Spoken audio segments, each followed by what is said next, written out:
Hello विद्यार्थी मित्रों, एज्युकटेकनो channel में आपનું स्वागत है। आज આપણે શીખીશું ધોરણ 10 વિષય સામાજિક વિજ્ઞાનની તારીખ 29/7/2024 રોજ લેવાયેલી એકમ કસોટીની સંપૂર્ણ પ્રશ્ન બેંકનું સોલ્યુશન। અહીં આપેલું સોલ્યુશન ઓરિજિનલ પ્રશ્ન બેંકનું સોલ્યુશન છે।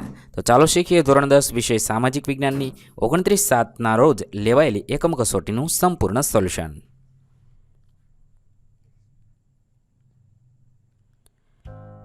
સૌપ્રથમ અહીંયા તમે જોઈ શકો છો કે અહીંયા પહેલો, બીજો, 8મો અને 15મા પાઠમાંથી પ્રશ્ન બેંક બનાવવામાં આવી છે અને આ પ્રશ્ન બેંકનું સોલ્યુશન અહીં આપણે કર્યું છે। સૌપ્રથમ વિભાગ એ, નીચે આપેલા પ્રશ્નોના માગ્યા મુજબ જવાબ લખો। યોગ્ય જોડકા જોડો। અહીં આપેલા જોડકા જોડવાના છે। 1 વૌઠાનો મેળો તો ધોળકા, 2 ડાંગ દરબારનો મેળો તો આહવા, 3 મુનસર તળાવ તો વિરમગામ, 4 રુદ્ર મહાલય તો સિદ્ધપુર, 5 શંકરાચાર્યની શારદાપીઠ તો દ્વારકા, મીરા દાતાર તો ઉનાવા, ભવનાથનો મેળો જૂનાગઢ અને નેગ્રીટો જે કિરાતમાં છે। આ રીતે તમે જોડકા જોડશો। ત્યારબાદ નીચેના પ્રશ્નોના 1-2 શબ્દોમાં જવાબ લખો। સવાલ નંબર 1, પ્રાચીન ભારતનું પ્રથમ યંત્ર કોને ગણવામાં આવે છે? જવાબ થશે કુંભારનો ચાકડો। સવાલ નંબર 2, પ્રાચીન ભારતમાં ચામડામાંથી બનાવવામાં આવતી કોઈ પણ 4 વસ્તુના નામ લખો। જવાબ લખી શકાય, ખેતી માટે કૂવામાંથી પાણી કાઢવા માટેનો કોસ, મશકો, પખાલો, ઢોલ, નગારા, ઢોલક, તબલા જેવા સંગીતના સાધનો, લુહારની ધમણો, પગરખા, પાલતુ પ્રાણીઓને બાંધવાના સાધનો, યુદ્ધમાં વપરાતી ઢાલ, તલવારનું કવર વગેરે ચામડામાંથી બનાવવામાં આવે છે। ત્યારબાદ સવાલ નંબર 3, પ્રાચીન સમયમાં રાજા મહારાજાઓ કયા કયા રત્નોનો ઉપયોગ શોભા વધારવા કરતા હતા? જવાબ લખી શકાય, આભૂષણોની શોભા વધારવા માટે હીરા, માણેક, મોતી, પન્ના, પોખરાજ, નીલમ જેવા કિંમતી રત્નોનો ઉપયોગ કરતા હતા। 4 કુચીપુડી નૃત્ય શૈલીના જાણીતા નર્તકો કોણ કોણ ગણાય છે? જવાબ લખીશું યામિની રેડ્ડી અને શોભા નાયડુ। સવાલ નંબર 5, કયા નૃત્યમાં સ્ત્રીઓ ચૂડીદાર પાયજામો અને ઉપર ઘેરવાળું વસ્ત્ર પહેરે છે? જવાબ લખીશું કથક નૃત્યમાં। સવાલ નંબર 6, જૂના સમયમાં ભવાઈમાં કયા કયા વેશ ભજવવામાં આવતા હતા? જવાબ લખીશું રામદેવનો વેશ, ઝંડા ઝૂલણનો વેશ, કજોડાનો વેશ, રંગલા રંગલીનો વેશ ભજવવામાં આવતા હતા। 7, ગુજરાતી નાટ્ય કલાકારોમાં કોનું નામ મોખરે ગણાય છે? જયશંકર સુંદરી। 8, 21 જૂનનો દિવસ કયા દિન તરીકે ઉજવવામાં આવે છે? વિશ્વ યોગ દિવસ તરીકે ઉજવવામાં આવે છે। નીચે આપેલા પ્રશ્નોના સંબંધ દર્શાવવાના છે। 1, પાટણ તો પટોળા, જામનગર તો બાંધણી, 2, સર્વસુલભ સંસાધન ઓક્સિજન, એવી રીતે એકલ સંસાધન તો કાયોલાઇટ, 3, બજાર પદ્ધતિ અમેરિકા અને જાપાનમાં છે તો સમાજવાદી પદ્ધતિ રશિયા અને ચીનમાં છે, 4, કાળી જમીન અને રેગુર જમીન તો દલદલની જમીન અને પીઠ પ્રકારની જમીન। આ રીતે તમે લખી શકો છો। ત્યારબાદ ખાલી જગ્યા પૂરો। સવાલ નંબર 1, ખાલી જગ્યા દેશોની રાષ્ટ્રીય આવક નીચે જોવા મળે છે તો વિકાસશીલ દેશોની। બીજી ખાલી જગ્યા છે, પ્રાચીન સમયની ભારત વસ્ત્ર વિદ્યા ક્ષેત્રે જાણીતું છે। ભારતના કુશળ કારીગરો દ્વારા તૈયાર થતી ખાલી જગ્યાની મલમલનો તાકો દિવાસળીની પેટીમાં સમાતો અથવા સાડી વીંટીમાંથી પસાર થઈ જતી હોવાની વાતો જાણીતી છે તો ઢાકાની મલમલ। 3, આ જમીનનું નામ લેટિન ભાષાના શબ્દ લેટર પરથી પડ્યું છે તો ઈંટ પરથી પડ્યું છે।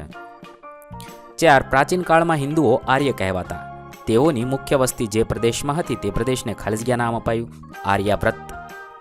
ત્યારબાદ વિભાગ બી, નીચે આપેલા પ્રશ્ન 1 થી 10 પ્રશ્નોમાંથી કોઈ પણ 3 પ્રશ્નોના આશરે 15 થી 35 શબ્દોમાં જવાબ લખવાના છે।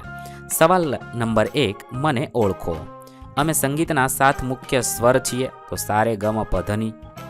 અમને ગુજરાતની સંગીત બિરડી કન્યાઓ તરીકે ઓળખવામાં આવે છે તો લખીશું તાના અને રીરી। સવાલ નંબર 2, પરિચય આપો।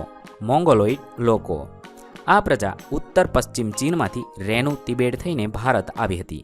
તેઓ ઉત્તર અસમ, પૂર્વ બંગાળ, સિક્કિમ, ભૂતાન, અરુણાચલ પ્રદેશ વગેરે પ્રદેશોમાં વસ્યા હતા। સમય જતાં તેઓ ભારતીય જ બની ગયા। પીળો વર્ણ, ચપટો ચહેરો, ઉપસેલા ગાલ, બદામ આકારની આંખો, ચપટું નાક વગેરે તેમની શારીરિક વિશેષતાઓ હતી।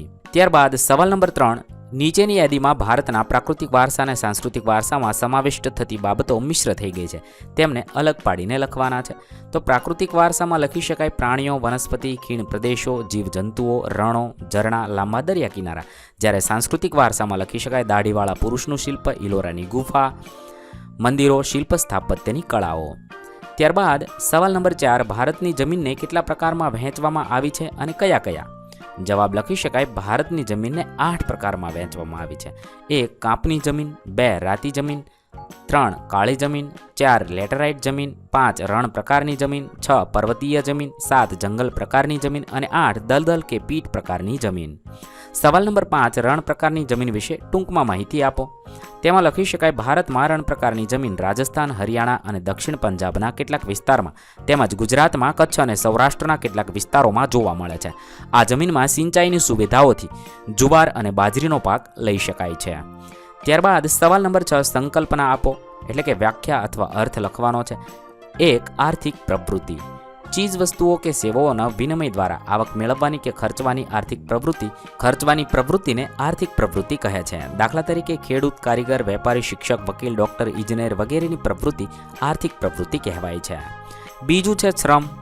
અર્થશાસ્ત્રની પરિભાષામાં શ્રમ એટલે આર્થિક બદલાની અપેક્ષાથી કરવામાં આવતી કોઈ પણ શારીરિક કે માનસિક અથવા બંને પ્રકારની કામગીરી. દાખલા તરીકે ખેતમજૂરો, ઔદ્યોગિક કામદારો, શિક્ષકો, બેંક કર્મચારીઓ, વકીલો, ડોક્ટરો, નર્સો વગેરેની કામગીરીને શ્રમ કહેવામાં આવે છે. સવાલ નંબર 7, વિકાસશીલ અર્થતંત્રના મુખ્ય લક્ષણોના નામ લખો. 1 નીચી માથાદીઠ આવક, 2 વસ્તી વૃદ્ધિ, 3 કૃષિ ક્ષેત્ર પર અવલંબન, 4 આવકની વહેંચણીની અસમાનતા, 5 બેરોજગારી, 6 ગરીબી, 7 દ્વિમુખી અર્થતંત્ર, 8 પાયાની અપર્યાપ્ત સેવાઓ અને 9 આંતરરાષ્ટ્રીય વ્યાપારનું સ્વરૂપ. ત્યારબાદ સવાલ નંબર 8, સંસ્કૃતિ એટલે શું? તેના જવાબમાં લખીશું સંસ્કૃતિ એટલે માનવ સમાજની ટેવો, મૂલ્યો, આચાર વિચાર, ધાર્મિક પરંપરાઓ, રહેણીકહેણી અને જીવનને ઉચ્ચતમ ધ્યેય તરફ લઈ જતા આદર્શોનો સરવાળો. સંસ્કૃતિ એટલે ગુફાથી ઘર સુધીની માનવજાતની વિકાસ યાત્રા. ઇતિહાસમાં સંસ્કૃતિ શબ્દ વિશિષ્ટ અર્થમાં પ્રયોજાય છે. તેમાં તે મુખ્યત્વે શિક્ષણ, સાહિત્ય, સંગીત, નૃત્ય, શિલ્પ સ્થાપત્ય, હસ્તકલા વગેરે ક્ષેત્રોમાં ઉચ્ચ સિદ્ધિઓ પ્રાપ્ત કરવાના સંદર્ભમાં વપરાય છે.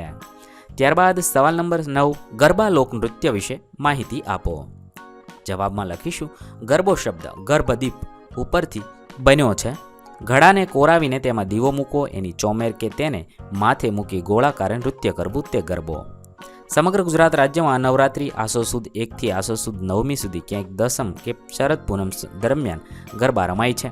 આદ્યશક્તિમાં જગદંબાની પૂજા અને આરાધનાના આ પવિત્ર પર્વે ગરબી ગુજરાતણો માતાજીના ગરબા ગાય છે. સામાન્ય રીતે ચોક કે મેદાનની વચ્ચે માતાજીની માંડવી હોય છે અને તેના ફરતા વર્તુળાકારે મોટા ભાગે તાળીઓના તાલે અને ઢોલના ધબકારે ગરબા ગવાય છે. સવાલ નંબર 10, સમાજવાદી પદ્ધતિના લક્ષણો જણાવો. તેમાં આ મુજબ તમે સમાજવાદી પદ્ધતિના લક્ષણો લખી શકો છો. પ્રશ્ન લાંબો હોવાથી હું વાંચતો નથી, તમે વિડીયો પોઝ કરીને જવાબ લખશો. ત્યારબાદ વિભાગ સી. હવે વિભાગ સી અને ડીમાં આવતા પ્રશ્નોના જવાબ ખૂબ જ લાંબા હોવાથી દરેક પ્રશ્નોના જવાબ હું વાંચીશ નહીં. તમે વિડીયોને પોઝ કરી અને વાંચી શકો છો તથા લખી શકો છો. નીચે આપેલા 1 થી 10 પ્રશ્નોમાંથી કોઈપણ 3 પ્રશ્નોના આશરે 60 થી 80 શબ્દોમાં મુદ્દાસર જવાબ લખો. 1 તફાવત આપો જમીન ધોવાણ અને ભૂમિ સંરક્ષણ. તો આ મુજબ તમે જમીન ધોવાણ અને ભૂમિ સંરક્ષણના મુદ્દાઓ લખી શકો છો.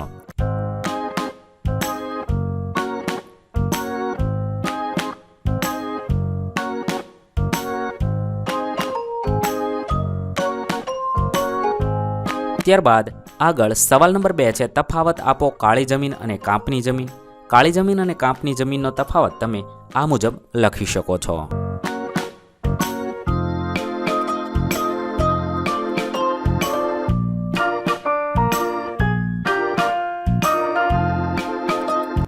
ત્યારબાદ સવાલ નંબર 3 વર્ગીકરણ કરો સંસાધનના પ્રકારમાં માલિકીના આધારે અને વિતરણના આધારે. તો માલિકીના આધારે સંસાધનના પ્રકાર આ મુજબ તમે લખી શકો છો. ત્યારબાદ વિતરણના આધારે તમે સંસાધનના પ્રકાર આ મુજબ લખી શકો છો.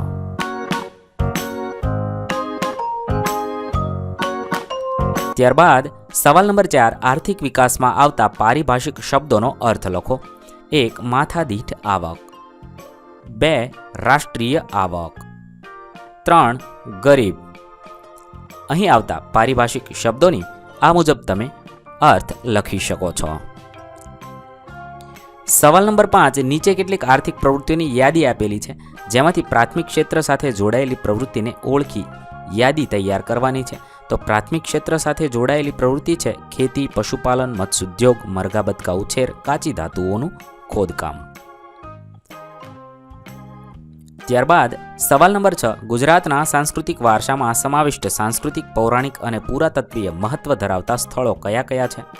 તો તમે લખી શકો લોથલ, રંગપુર, ધોળાવીરા, રોજડી અથવા શ્રીનાથગઢ વગેરે મુખ્ય છે. સવાલ નંબર 7. નીચેના કોષ્ટકમાં ગુજરાતના 5 લોકનૃત્યના નામ આપેલા છે, તેને શોધી બતાવવાના છે. તો તમે આ મુજબ ધમાલ, મેર, મેરાયો, ટિપ્પણી અને પઢાર નૃત્યને શોધી તેના ફરતે વર્તુળ કરશો. ત્યારબાદ સવાલ નંબર 8. નીચેના ત્રણેય ચિત્રો ઓળખી બતાવો અને દરેક ચિત્ર વિશે 2 મુદ્દા લખો. અહીંયા પહેલું ચિત્ર કાળી જમીનનું છે, બીજું ચિત્ર દાઢીવાળા પુરુષનું છે અને ત્રીજું ચિત્ર નટરાજનું છે. તેના વિશે તમે 2-3 મુદ્દા લખી શકો છો. કાળી જમીન વિશે તમે લખી શકો, દાઢીવાળા પુરુષના શિલ્પ વિશે આ મુજબ લખશો.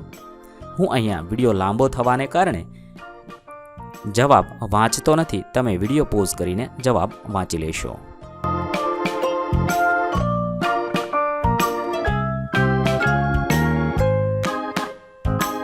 ત્યારબાદ સવાલ નંબર 9. સંસાધનનો ઉપયોગ લખો. કાચો માલ, ખોરાક અને શક્તિ સંસાધન. કાચા માલમાં તેના ઉપયોગો આ મુજબ લખી શકો છો. ખોરાક વિશે પણ આ મુજબ લખશો. શક્તિ સંસાધન વિશે આ મુજબ લખશો.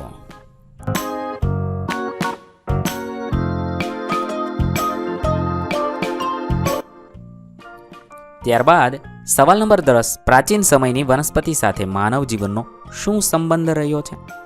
તો પ્રાચીન સમયથી વનસ્પતિ સાથે માનવ જીવનનો અગત્યનો સંબંધ રહેલો છે, તે આ મુજબ તમે વર્ણન કરશો.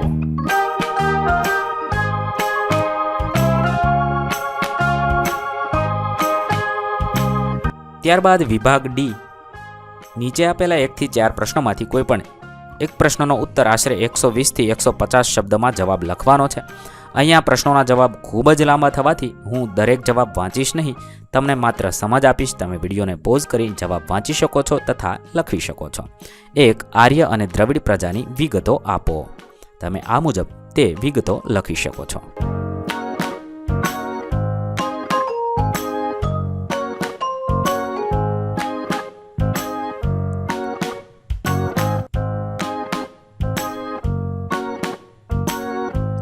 સવાલ નંબર 2. બધી જ કલાઓમાં ચિત્રકલા અગ્રીમ સ્થાને છે, તેની વિગતે ચર્ચા કરો.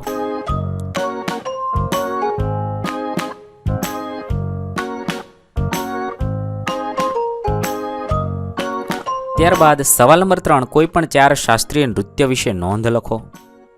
પહેલું ભરતનાટ્યમ, બીજું કુચીપુડી, ત્રીજું કથકલી,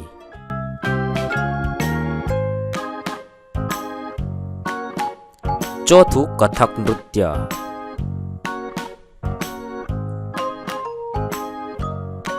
પાંચ મણિપુરી.